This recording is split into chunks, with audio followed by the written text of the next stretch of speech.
Eh,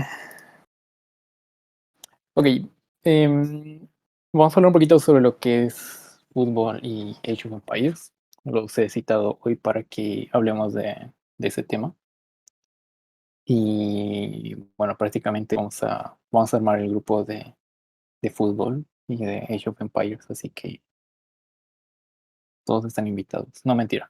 Ya, un poco sobre lo que vamos a hablar ahora es justamente fútbol y Age of Empires, así que comencemos con el fútbol. Em, Prácticamente cuando vayan viendo en cuestión de competencias y algo que prácticamente lo pueden identificar al tiro, o sea, súper rápido, es que casi en todo siempre hay como las personas así que tienen un mejor skill o que tienen muchas mejores actitudes para ciertas cosas. Y entre ello o sea, se puede identificar que, por ejemplo, en el fútbol se tiene a Messi y Cristiano, o sea, casi actualmente todo es o Messi o Cristiano o bueno, últimamente hay Mbappé, hay un montón, muchos más, pero como que van siendo, digamos, los que han sido en los últimos años muy, muy notables. Pero obviamente todas las personas, independientemente de lo que hagan, siempre tienen algo en lo cuales son buenos y en los cuales son malos. Entonces, aquí hay algo muy importante que es prácticamente la diferencia entre la aptitud y la actitud. Y es muy importante que la sepan identificar, más que todo para que puedan reconocer cómo es que pueden llegar a entrenar en un futuro. Y obviamente es, independientemente de todo, o sea, la actitud es como que para que eres apto, o sea, que es como algo un poquito nato, por así decirlo. La actitud, digamos, como que, ok, ya, yo me puedo enfrentar a estos problemas de una forma más por la actitud, o sea, como una fuerza de voluntad que te guía a ser un poquito mejor cada vez. Entonces, ambos se esfuerzan, o sea, se esfuerzan a ser los mejores, porque obviamente si no sé, por ejemplo, por decirles, a mí me gusta, o sea, siento que me llevo muy bien con las matemáticas. Y luego digo, ok, como me gustan las matemáticas, yo puedo resolver problemas de matemáticas muy fácil. Pero si yo no me empiezo a dedicar a eso, mi límite va a llegar hasta cierto punto. ¿Ok? Entonces, ahí es un poco lo que va haciendo que la aptitud y la actitud son inversamente proporcionales. O sea, se tienen que complementar. No puede existir una sin la otra. Y un poco que vamos a notar, y lo vamos a ver ahora, más o menos los ejemplos. Por ejemplo, hace, no sé, bueno, hace como el año pasado, no, inicios de este año creo. Este es un video que prácticamente no sé si lo escuchan, pero prácticamente se lo ve a Messi así, súper destrozado y súper decaído, prácticamente. O sea, la razón por la que le muestro este video es para que entiendan un poco sobre qué es lo que puede llegar a pasar cuando las cosas están mal. Y, por ejemplo, que en algún momento esa actitud que tú tienes que tener frente a una situación en la cual no está funcionando nada es prácticamente de ir viendo qué podrías hacer. ¿Ok? Entonces, prácticamente el ejemplo de acá es que vemos a alguien que está súper así mal, incluso es de los mejores jugadores que existe actualmente y está súper decaído. O sea, porque al final de cuentas depende de un equipo, depende de una serie de cosas que él no puede hacer mucho. Entonces, es un poquito esa actitud de decir, ok, está muy decaído y cómo se podría enfrentar esta situación. En la siguiente parte es igual algo que, bueno, lo saqué de YouTube y se ve prácticamente que pues es un partido que lo van perdiendo y prácticamente en todo momento se ve que, por ejemplo, en este caso Cristiano decía que suban, que ataquen y si van viendo casi todo el video, que lo pueden buscar igual, es que siempre va animando al equipo, en algún momento les llegan a meter gol y prácticamente a los pocos segundos empieza a hacer al equipo que se anime, que sale adelante y todo ese tipo de cosas que hacen de alguna forma, digamos, esos momentos como que están decaídos en mejorar. No sé si tiene, pero ya, un poco después de ello. Por ejemplo, luego, si vas viendo, esto va de la mano un poco de, digamos, cómo son las personas, porque no todas las personas son completamente geniales en todos los aspectos. Pero ya luego si vas viendo a los amigos, por ejemplo, de Cristiano, quizás no se lo ve tanto con amigos, pero a Messi siempre se lo ve con amigos y vas viendo así una cuestión de cosas que hacen que esos momentos sean un poco más llevaderos. Y quizás ahora se están preguntando qué rey me está hablando, porque me está mostrando videos de Messi, de Cristiano. Y eso prácticamente es que se resume en un escenario real. Y es cuando ustedes van a ir viendo lo que se llama, y algo muy importante que de hecho nadie lo habla porque, o sea, cuando entran en una competencia es como tipo, resuelve todos los problemas que puedas y si te va bien, y si te va mal, pues qué bueno que lo intentaste, pero hay que seguir metiéndole ganas para que al año o un tiempo después lo hagas mejor. Pero entonces nunca se hace el análisis en realidad de qué es lo que sucede durante esa competencia, es un poco la charla que ahora estamos, lo estoy haciendo. Y comienza un poco con el escenario real, y de hecho el primero que vamos a ver ahora es qué es leer el score. ¿Ya? Por ejemplo, yo, o sea, busqué en VJudge, que es un juez así súper abierto. Busqué una competencia así que había comenzado hace un montón de tiempo y veo que, o sea, que el WWSCW resuelve un problema y como que se queda ahí atascado.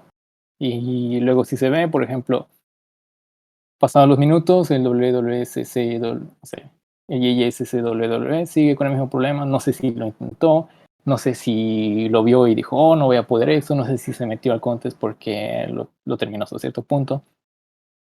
Pero digamos, eso va siendo una muestra, o sea, ya te ha salido algo mal. Y si se ponen a pensar, hay muchos con un problema ya resuelto y él sigue con el problema ahí sin resolverlo, pese a que ha sido de los primeros a intentar. Entonces, ahí entra el ejemplo que les digo.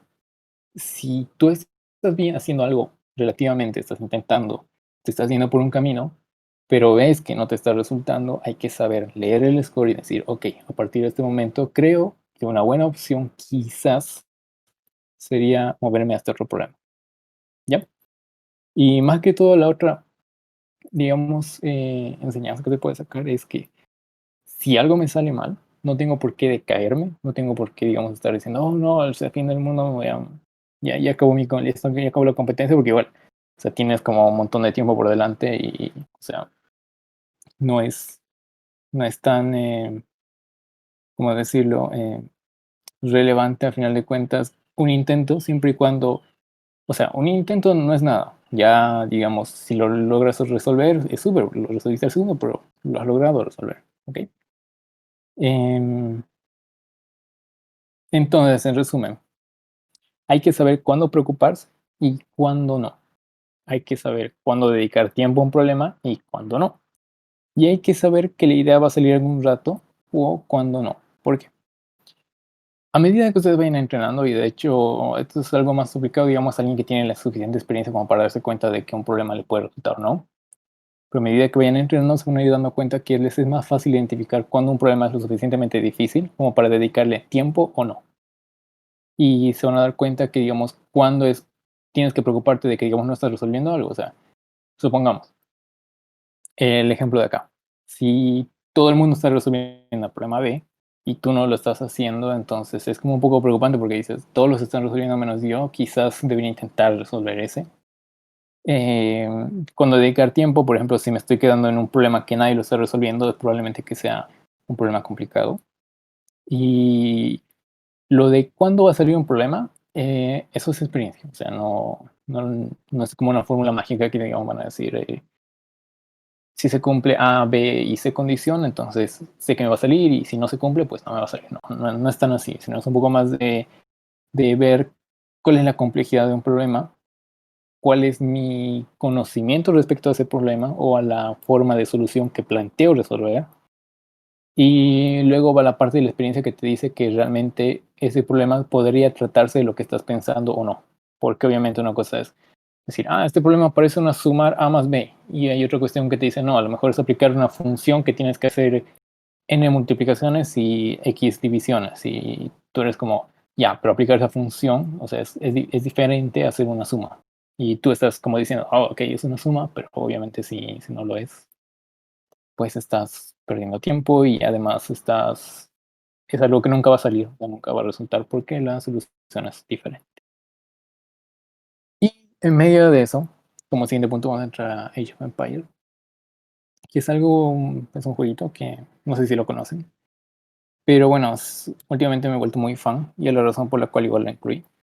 Pero ese juego es interesante en el aspecto de que todo es una estrategia. O sea, existen el Rush, Scout Rush, Milicia Rush, Scout con arqueros, el de los jinetes, el de las torres y así un montón de como jugadas o estrategias que pueden llamarse como, supongamos, bueno, no están parecidos a los ajedrez, pero más dinámicos. Hay más opciones en realidad. Entonces, absolutamente todo en este juego es una estrategia.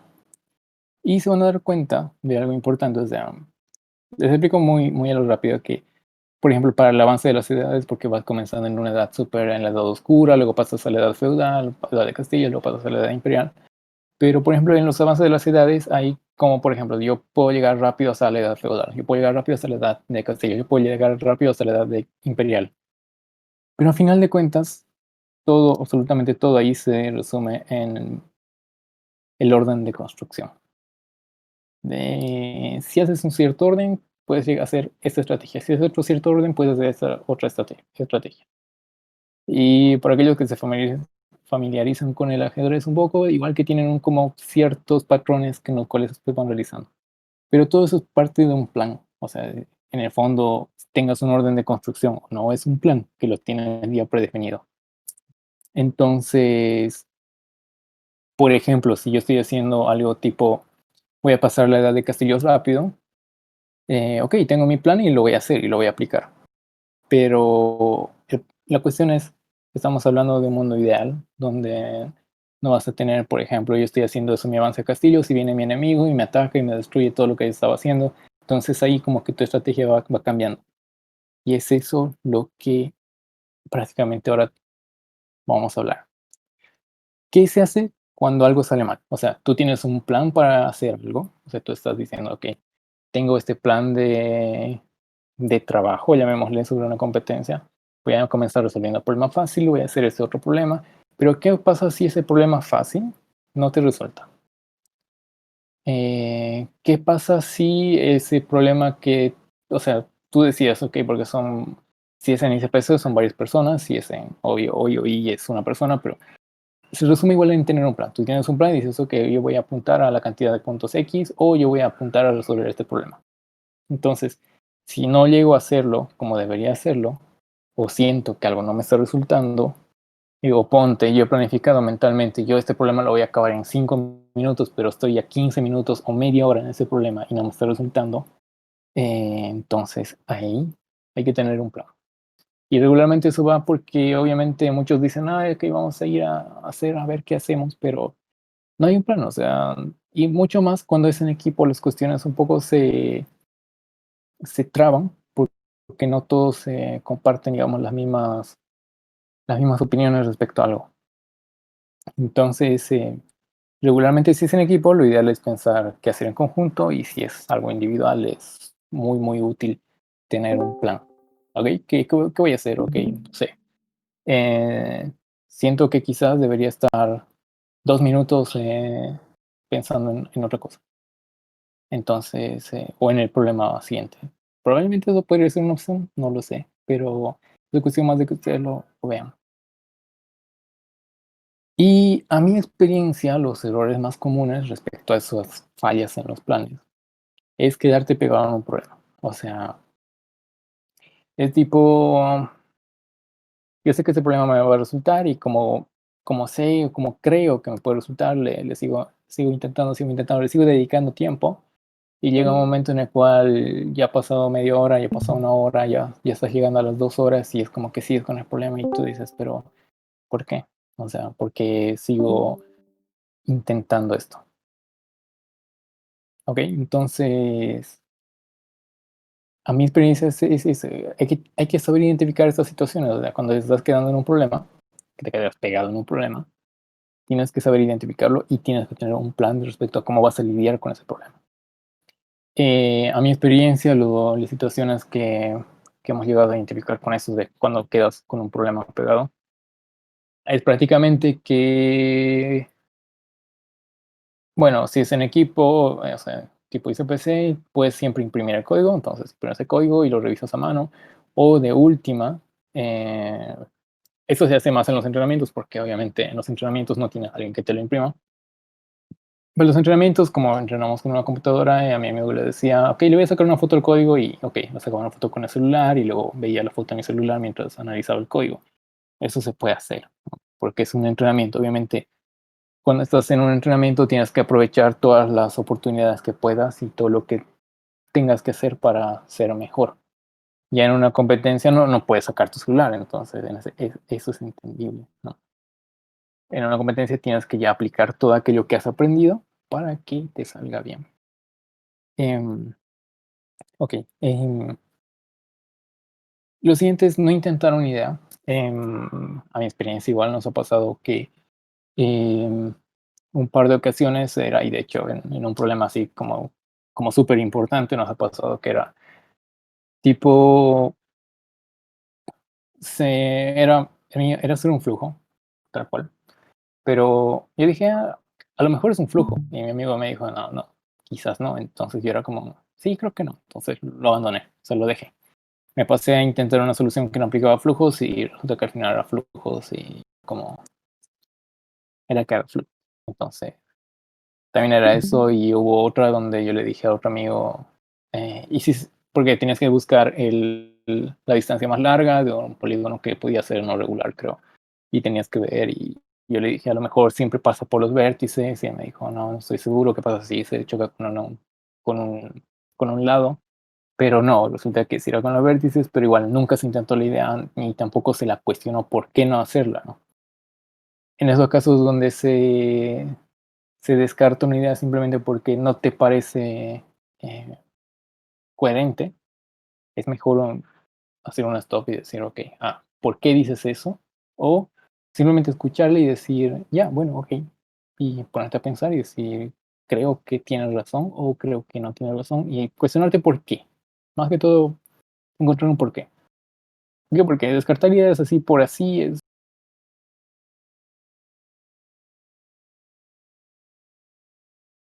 una mala idea, porque, de verdad, las ideas nacen muchas cosas. Em, lo siguiente es no consultar a los demás sobre una idea.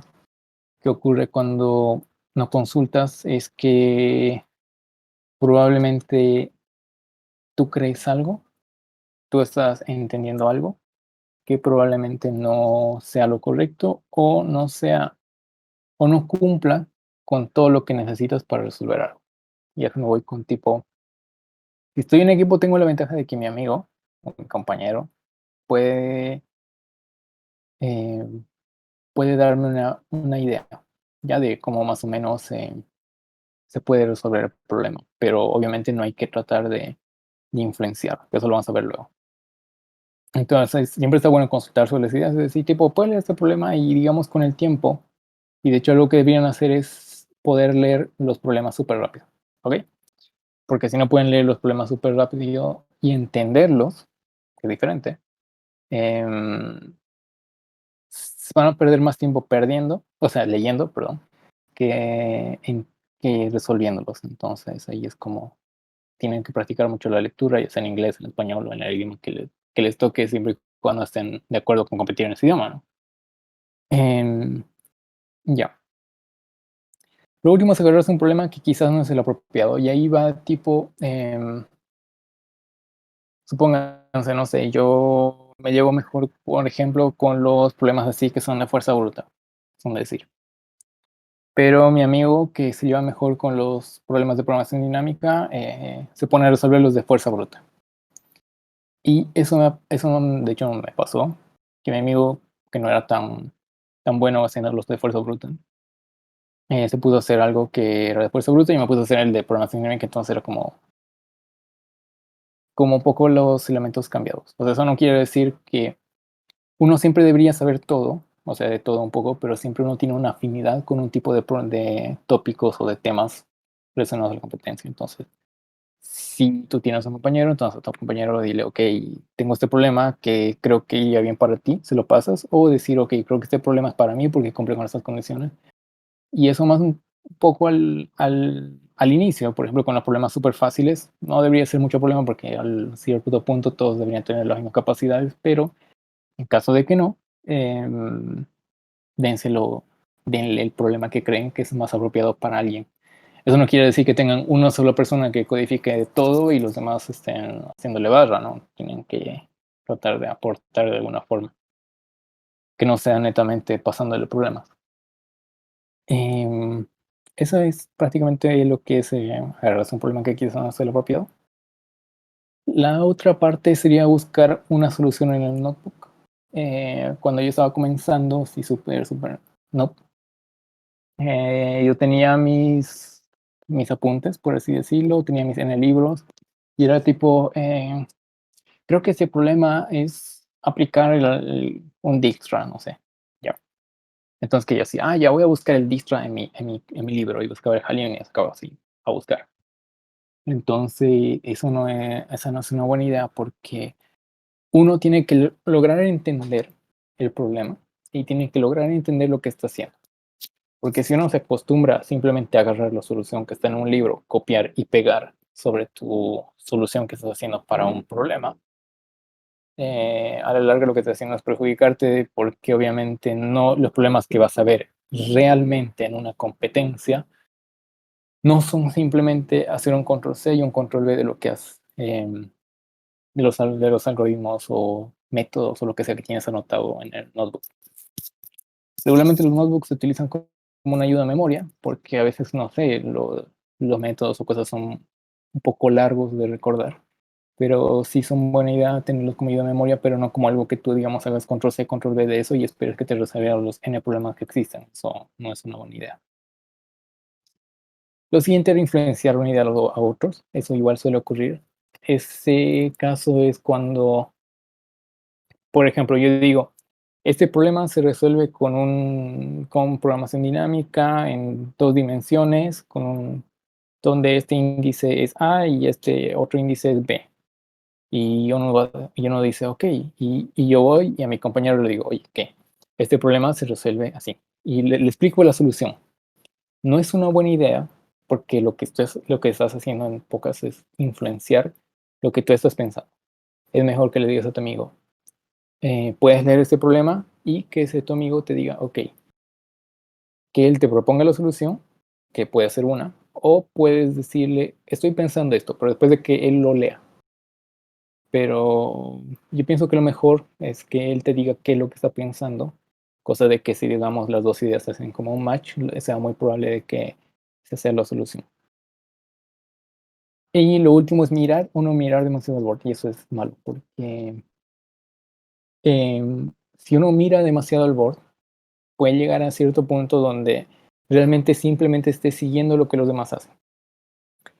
Pero en esos casos, a veces no siempre lo que los demás hacen significa que uno no puede hacer lo que no están haciendo los demás. Entonces, como uno está intentando hacer lo que todos están haciendo, bueno, la lógica te dice que deberías poder hacerlo. Pero ponte que hay un problema que nadie lo está haciendo, pero por algún motivo tú eres el que podría resolverlo. Entonces, guiarte mucho por el board es importante para seguir si eres alguien que está comenzando así súper nuevo, probablemente sea una buena idea seguirlo. Si ya tienes un poco más de experiencia y ya te sientes capaz de, digamos, resolver problemas sin necesidad de que tengas que seguir a alguien, pues ahí quizás no debas mirar demasiado el board. Pero cuando no miras el board, te pierdes mucha información y es porque el board te dice más o menos cómo se está moviendo, cuáles son las tendencias de los problemas, cuáles deberías resolver, cuáles son los más fáciles, cuáles son los más difíciles. Y eso es, digamos, lo que te da información. Y lo otro, el board siempre tiene la hora. Cuánto falta para que termine, cuánto falta para que inicie, cuánto falta para lo que sea. Tienen que aprender a controlar los tiempos, tienen que aprender a decir, ok, yo le voy a dedicar 10 minutos a esto porque por más de que estén en una computadora donde probablemente tienen la hora a un costado, muy rara vez se van a fijar en esa hora que tienen en su máquina. Entonces, e incluso si se fijan, muy pocas veces van a poder hacer el cálculo así mental súper rápido de decir, ok, le voy a dedicar 10 minutos porque a veces sale como 18:23 y entre que le sumes, no sé, 17 minutos que quieres dedicarlo, te vas a hacer un embrollo, vas a estar como pensando y como las horas pueden, como en 360, tienes que hacer el cálculo, sí. Entonces es un lío tremendo, ¿ok? Más fácil, mírate el board, ves cuánto tiempo te falta y dices, ya, ok, hago tanto tiempo. hasta que este sea 2 hasta que diga faltan 2. Y así vas resolviendo, vas haciendo con calma y vas tratando de hacer lo más que puedas.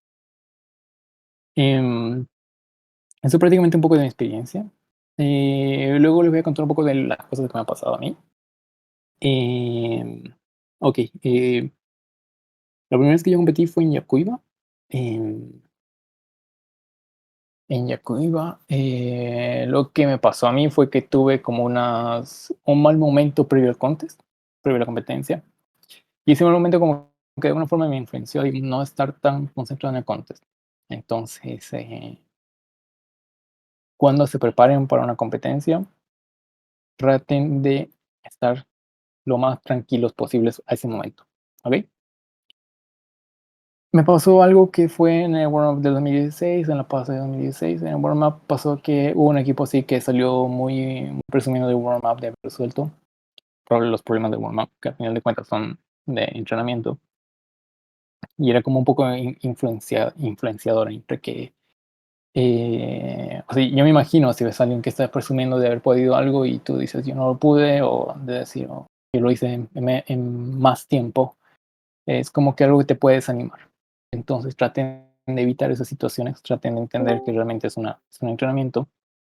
Y bueno, luego pasa lo de La Paz, que sí, van súper bien. Em, en el clasificatorio 2017 yo la pasé súper mal. De hecho, hubo un problema con un problema que habían propuesto, que tenía mal los tiempos y bueno, si luego revisan un poco sobre eso, sobre ese nacional, había varios temas que estaban así como raros. Y bueno, o sea, todo eso lleva a que, por ejemplo, a mí en plena competencia yo me puse a renegar, porque obviamente una competencia tiene que cumplir ciertos estándares y para mí no los cumplía, entonces yo estaba como molesto y esa molestia que sentía me impidió concentrarme más allá de lo que podía. Entonces, si llegan a tener esas situaciones, eh, está normal, o sea, es natural enojarse, es natural sentirse molesto, pero no dejen que eso les afecte de tal manera que su rendimiento baje. Si ustedes van con el tiempo, se van a conocer y ustedes son personas que saben cómo piensan, o sea, uno se conoce, lleguen a conocerse y lleguen a ver cómo pueden lidiar con esas situaciones. ¿Ok? Em, Luego lo que les recomiendo es que siempre descansen. De hecho, la diferencia entre el 2016 yo fue que el 2016 yo fue de los viajes que más dormí, o sea, literal me la pasé durmiendo todo el tiempo, salvo hasta que, o sea, me levanté, póngase, como para ir a la competencia, como para ir a warm up, y nada más. Y luego que todo el tiempo lo demás estaba durmiendo. Y, o sea, llegué súper descansado y un poco también atribuyo de que, digamos, llegué descansado a una competencia, de que llegué cansado como ocurrió el siguiente año. El siguiente año yo estaba muy cansado y un año anterior yo estaba muy descansado. Entonces, igual, eso puede afectar en muchas cosas y siempre es recomendable que estén eh, siempre a 10 puntos en cuanto a dormir y no dormir. No se desvelen porque obviamente ustedes si viajan a un lugar, las ganas de conocer ese lugar como que te hacen querer, no sé, turistear, pónganse, o sea, conocer el lugar y andar por ahí, pero no siempre es buena idea porque tienen algo a lo que han ido y obviamente tienen que cuidarse y tienen que estar descansados. Lo otro es importante que, por ejemplo, en Potosí yo acompañé a la delegación y también me invitaron, pero pasó un día que yo me puse súper mal y fue por la alimentación. O sea, comí algo que me cayó muy mal. Pero bueno, por suerte yo no competía, pero digo, si yo hubiera estado compitiendo y comí algo o sea, comía lo mismo que comí esa vez, obviamente yo la competencia hubiera llegado súper mal. ¿Por qué? Porque, eh, o sea, uno tiene que cuidar la alimentación, tiene que saber qué va a comer, qué no. Y luego, o sea, ya luego cuando puedas darte el gusto de comer, pues come lo que quieras, porque obviamente tienen que cuidarse porque una molestia, por muy mínima que sea, puede afectar mucho su rendimiento. Y luego va la otra que es un poco más anecdotaria, no es tanto de competencia, pero ha sido un poco de que, digamos, siempre que puedan. El siguiente año es una anécdota. Siempre que puedan, siempre que estén atentos, siempre que puedan conocer, charlar y conversar entre ustedes, hagan, ¿ok? Y esa prácticamente la experiencia de 2019 porque, bueno, yo empecé a conocer un montón de gente ahí que no conocía. Y aparte a eso es que viendo equipos de otros lugares, te das cuenta que cada equipo tiene sus problemas. Y por ejemplo, ahí yo noté que había un equipo que discutía mucho, mucho, mucho entre ellos. Pero resultó siendo el top 3 creo, de toda Latinoamérica o algo así. O toda la subregión, creo. Ya ni me acuerdo, pero va por ahí. Pero luego analizando esas situaciones, como, ok, ya hay estas personas que están haciendo eso, y luego vas analizando y es como, vas preguntando por qué estaban haciendo eso, y es que en realidad su forma de entrenamiento es así. Ellos entrenan para discutir y debatir los problemas de esa forma. Entonces, ahí, digamos, experiencia, lo que he llegado a aprender es que no está malo que entre ustedes, o sea, entre un equipo, discutan un problema, siempre y cuando no se enojen por debatir sobre él. ¿Ok? No es porque, no, tú me estás diciendo que haga así, y el otro dice, no, es así, es así. Entonces, porque eso lleva un poco al desentendimiento, uno, en el equipo, y dos, a que te desconcentras totalmente porque dices, ¿por qué mi compañero me está diciendo estas cosas raras? Y es como, bueno, ok. Eh, Creo que eso sería todo. Eh, Gracias. ¿Tienen preguntas, dudas, algo que quieran compartir?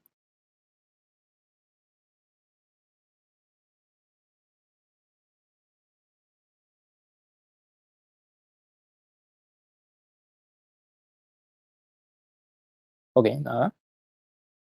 O me echaron del Discord.